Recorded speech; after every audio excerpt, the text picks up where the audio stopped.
Hello, my dear students. Again, very welcome to our online Pathshala. And in this lecture, we will talk about Faraday's law. Okay, so let us start. What is Faraday's law? Faraday's law. Last lecture में हमने देखा Faraday's experiment, और Faraday's experiment में हमने देखा कि whenever there is relative motion between magnet and coil or electromagnet and coil, and whenever the magnetic line of force passing through any conductor changes in conductor, EMF induced. Okay, so this is the Faraday's law, first law of Faraday. Okay, first law, Faraday's first law. What is Faraday's first law? When that is considered as a conductor, conducting coil, and it is placed in magnetic field. Okay, and if the magnetic line of force passing through this conducting coil varies with time, okay, then EMF induced.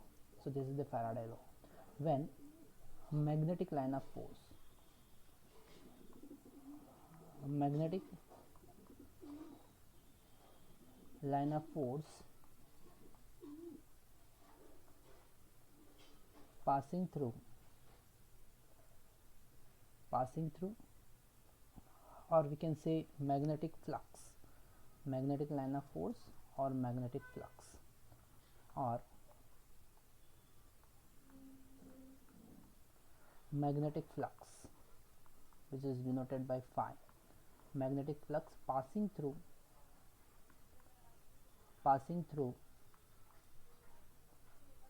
any conductor, any coil,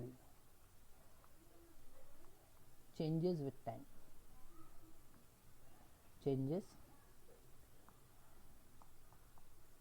with time, then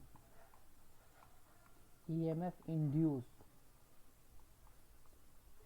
in coil,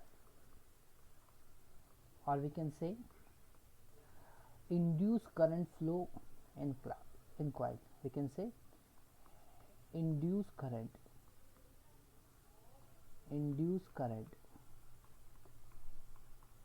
flow in coil. Coil में induced current flow होने लगेगा. This is first law of Faraday.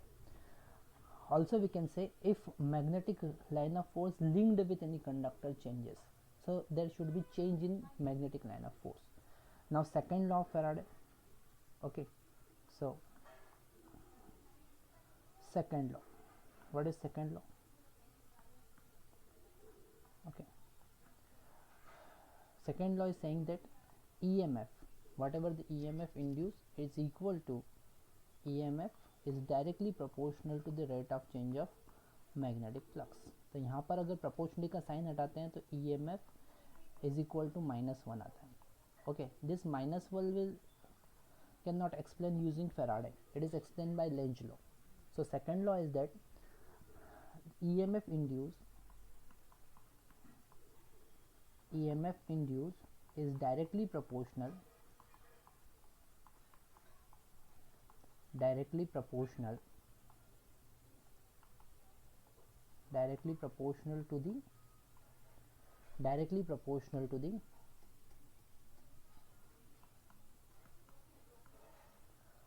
to the rate of change of magnetic flux. Rate of change of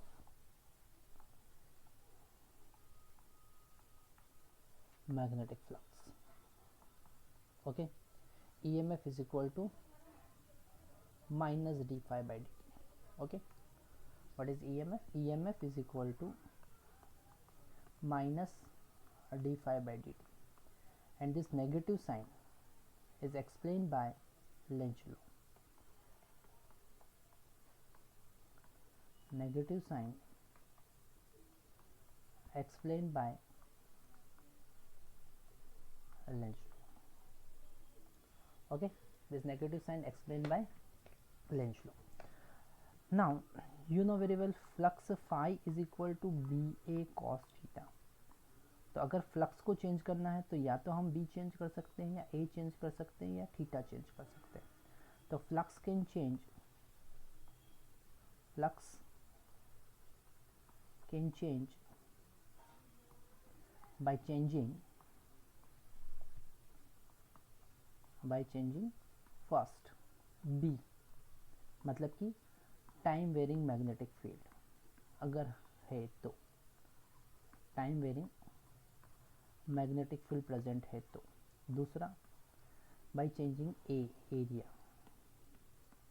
area, और इससे related concept को हम कहते हैं motional EMF, motional EMF. इससे रिलेटेड कॉन्सेप्ट को हम क्या कहते हैं, motional EMF.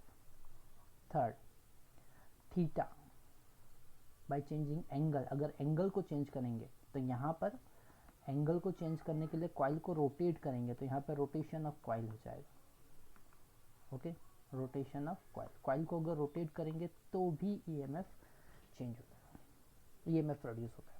Okay, flux change होता है। तो तीनों से रिलेटेड हमको कॉन्सेप्ट देखना है। अगर मैग्नेटिक फील्ड, जैसे कि मैग्नेटिक फील्ड वेरिंग, एक क्वेश्चन हम कर लेते हैं। ओके, जैसे magnetic field B is function of time which is equal to 2t plus 5 Tesla depending on time, and a coil of radius, circular coil of radius r equal to 30 centimeter. Okay, of radius r equal to 30 centimeter placed in 30 centimeter placed in magnetic field, magnetic field normally. Find EMF induced in coil.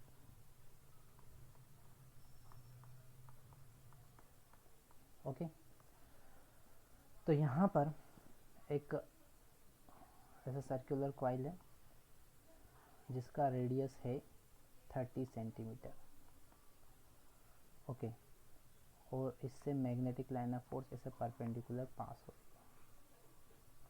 Okay, तो phi जो होगा वो होगा B A cos 0 degree, cos 0 1 होता है क्योंकि यहाँ पर एरिया वेक्टर और मैग्नेटिक फील्ड के बीच में कितना एंगल है, 0 डिग्री। तो फाई बी का वैल्यू होगा 2t प्लस 5 और एरिया होगा पाई आर स्क्वायर, और आर का वैल्यू कितना है 30 इंटू 10⁻⁻², क्योंकि सेंटीमीटर को मीटर में कन्वर्ट करना होगा स्क्वायर। अब हमको d phi by d t निकालना है, तो यहाँ पर 30 पाई तो 900 हो जाएगा ये। Okay, 900 pi into 10⁻⁻4। Okay, constant है। और अगर हम डिफ्रेंशिएट करेंगे किसको, 2t प्लस 5 को, तो 2t का डिफ्रेंशिएशन 2 हो जाएगा, 5 का डिफ्रेंशिएशन 0 हो जाएगा। तो d phi by d t हमको मिला 900 pi into 10⁻⁻4 into 2t having differentiation 0 and 5 having differentiation 0, t having differentiation 1 and 5 having differentiation 0. So d phi by dt will be 2 into 9, it will be 18 pi, 1800 pi into 10⁻⁻4. Okay, तो EMF कितना आया, EMF minus sign हम यहाँ use नहीं करेंगे क्योंकि वो polarity बताता है, तो हमको पोलरिटी से भी कोई मतलब नहीं है। So it will B 18 pi into 10⁻⁻2 volt. Okay, इस तरीके से हम क्या कर सकते हैं, EMF फाइंड कर सकते हैं। ओके, अगर मैग्नेटिक फील्ड टाइम वेरिंग है तो ठीक है।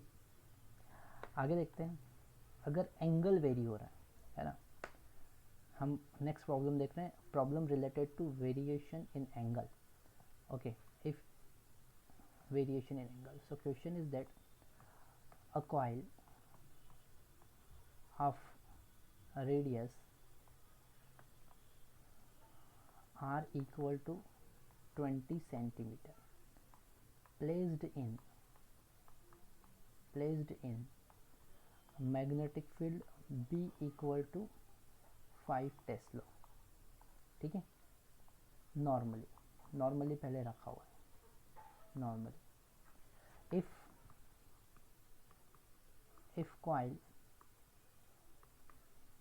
rotates by 180 degree, okay, 180 degree, then in, let us consider 30 millisecond, find average EMF induced.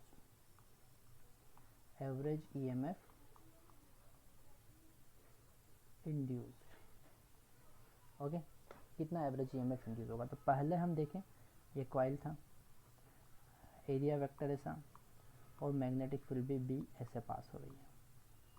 Okay, फिर कॉइल अगर रोटेट हो गई तो एरिया वेक्टर डाउनवर्ड हो गया और मैग्नेटिक फील्ड कितना हो गया, वैसा ही है।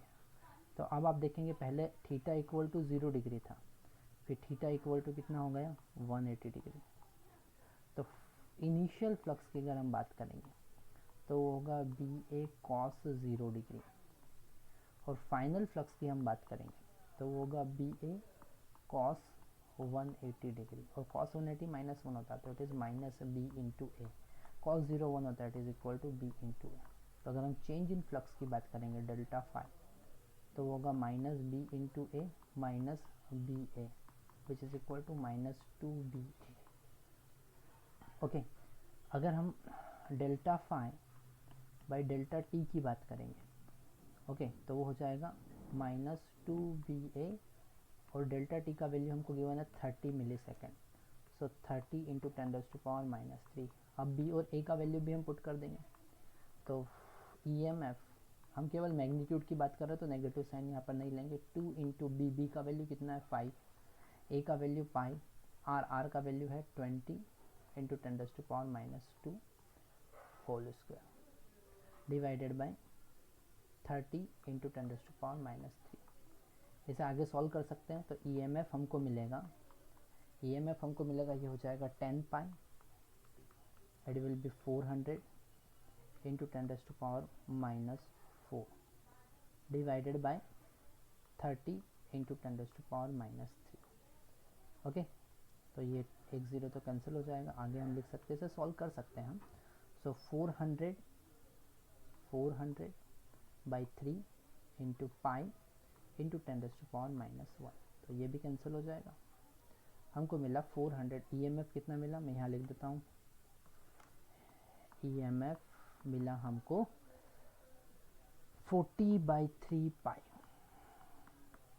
और यूनिट होगी वोल्ट। तो इस तरीके से हम डिफाइन कर सकते हैं। तो यहाँ पर एंगल चेंज हो रहा है 0 से 180 डिग्री। ओके, आगे हम देखते हैं